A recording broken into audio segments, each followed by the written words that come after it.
愉快網嘅觀眾，大家好，我係詹天文 Windy。演唱會主題其實係 Chapter One，咁其實顯而易見都係講緊第一章。第一章可以表達到好多嘢嘅，就係可能我今次個人演唱會嘅第一次，同埋踏入呢個里程碑嘅第一章。同埋因為我之前有一首歌叫做《最章結局》，咁我覺得呢個 Chapter One 好似一個小説咁樣，最章就係我一直以嚟呢幾年嘅努力同埋籌備同埋裝備緊自己，到而家真係踏入咗另一個階段，係可以開到個人嘅演唱會，咁所以都可以代表係 Chapter One。我自己，我諗係多方面嘅，可能喺跳舞方面會多啲唔同嘅動作啊，或者係高難度少少嘅，同埋係同之前有少少分別，可能要嚴格少少，同埋加上我嘅歌單咧，都希望可以俾到一啲驚喜大家嘅。咁演唱會環節我諗環節主要係有特別嘉賓啦，同埋都會真係唱一啲大家未聽過嘅 cover 歌，或者大家好想我唱嘅歌，都會喺演唱會嘅歌單入邊出現嘅。呢個就係比較神秘嘅一件事，我可能就唔講住，到時大家見到佢就知道㗎啦。我諗都主要係歌單方面啊，同埋我希望大家都會聽到我嘅一啲進步同埋一啲突破。就有陣時我對小姐有一種無法用言語去表達嘅感恩同埋感謝，因為佢真係好似一個媽咪咁樣去好照顧住我哋，咁所以我真係好多謝佢，亦都唔會辜負佢嘅期望。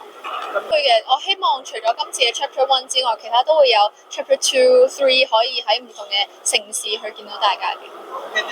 Thank you。我諗下時間真係好快，我第一次見你應該係你14歲，但係而家高咗啦。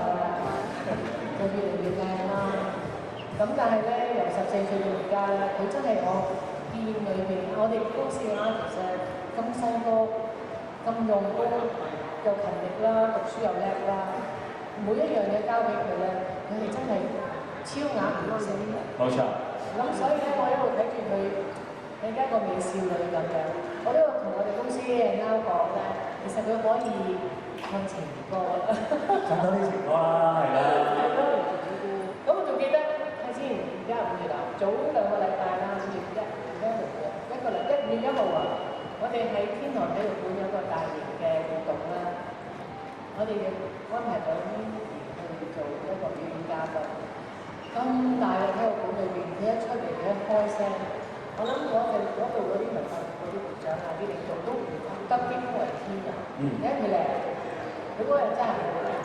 我可以想象嘅喺演唱會嘅時候，你都可以知道佢有幾靚，因為佢靚，但佢啲歌聲真係我哋已經預咗，但係比我哋預期中更好。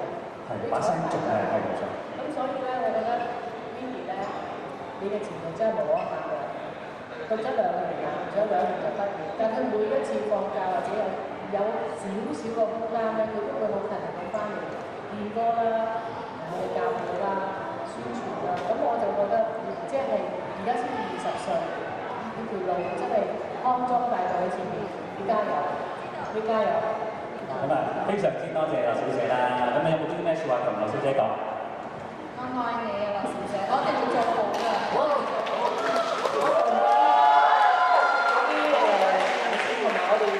所有嘅同事都愛係，我真係要多謝主辦單位喺咁難攞到期嘅時間，都可以揾到一個咁好嘅期俾你。咁所以我哋要唔好辜負佢哋，要佢哋個個都知道啊 Windy 你係得嘅，下次每年都同你開。哇！每年都得啊！哇！咁啊，大家一定要鼎力支持 Windy 啦。Windy 咧亦都會帶一個非常之精彩嘅一個 good show 俾大家嘅。Thank you。樂小姐可以留一留步啊，因為咧我哋跟住咧想繼續咧影張大合照㗎。不如咧我哋咧。